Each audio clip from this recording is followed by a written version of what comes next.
Dobrodošli dragi ljudi, ja sam Dijana, a vi ste dobrodošli u DNK Studio. Današnja tema o kojoj ću vam govoriti je način na koji su naš duh i tijelo povezani sa napretkom u našem životu. Ok, sad ste vidjeli moj šalabahter. Preporučam vam, ako ćete vi raditi Facebook live, također si pišite šalabahtere, definitivno pomaže. A sad da se vratim na temu. Kapaciteti našeg uma, duha i tijela na puno načina jesu neograničeni. I zaista možemo svašta, međutim na određeni način imaju svoje granice. Ono što pohranjujemo u njima, znači u našem umu, duhu i tijelu, djeluje na naš život. Znači sve što je pohranjeno u našem umu, duhu i tijelu, pa tako i stres. Kod stresa je stvar što on ima ograničavajući efekat. Znači kad su neki kapaciteti na kojima pohranjujemo stres popunjeni, naš napredak u životu se jednostavno ne može dogoditi.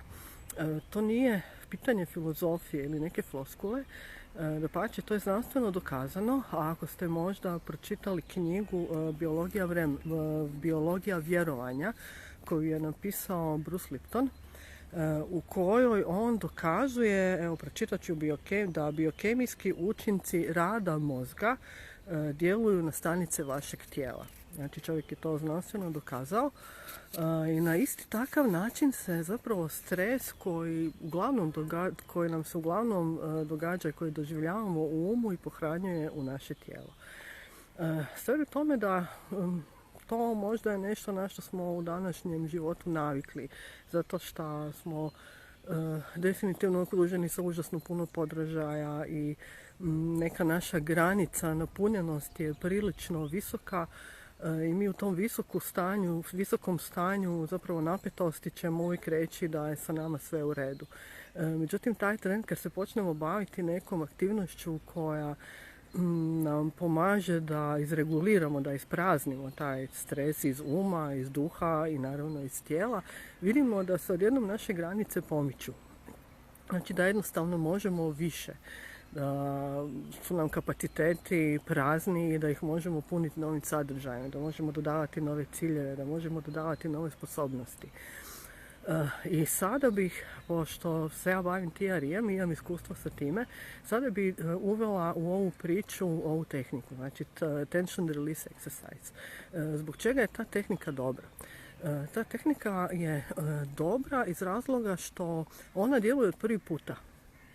To je zaista nešto što se dogodi prvi puta kod 50% ljudi odu potpuno oduševljeni i u zenu kući sa prvog TRI sessiona, a drugih 50% odu takvi doma sa drugog i trećeg sessiona. I osim toga, to je tehnika koja je prilagođena zaista svim ljudima. Znači, evo što se tiče mene, znači ja sam osoba koja, evo iskreno ću vam reći, imam pune 53 godine i moj cijeli život radim u uredu. Znači nisam neki yoga majstor, nisam mlada, razgibana djevojka i kao takva sam jednostavno došla na jednu radionicu zato što je bilo najavljeno da će biti stres free, a stres free je nikad dosta, naročito kad radite u uredu. I takav, znači, jedan životopis, takav opis osobe uopće nije ograničavajući. Znači, vi možete biti bilo tko, vi možete biti u bilo kakvom tjelesnom stanju. Ono što će se vama dogoditi je zapravo jedna izuzetno ugodna tjelesna meditacija. Znači meditacija u kojoj će se vaše tijelo pokretati na način da taj stres pohranjen u stanicama, a vidjeli smo, rekla sam vam da je Bruce Lipton to dokazao, da naš stvara okruženje u stanicama koje je sukladno stanju u našem umu. Znači ako smo pod stresom, naše stanice su također pod stresom.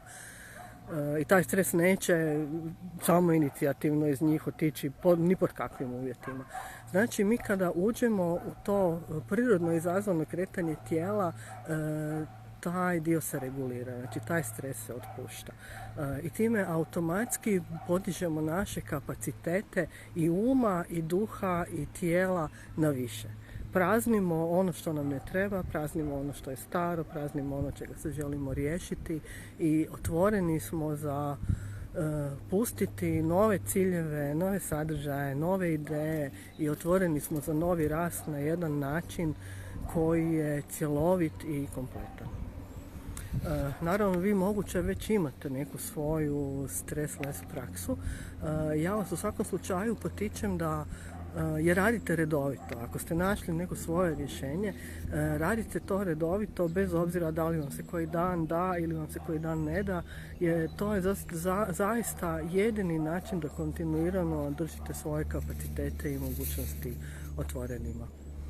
Evo, šaljem vam veliki pozdrav u ovaj prekrasni petak i vidimo se nekom drugom prilikom.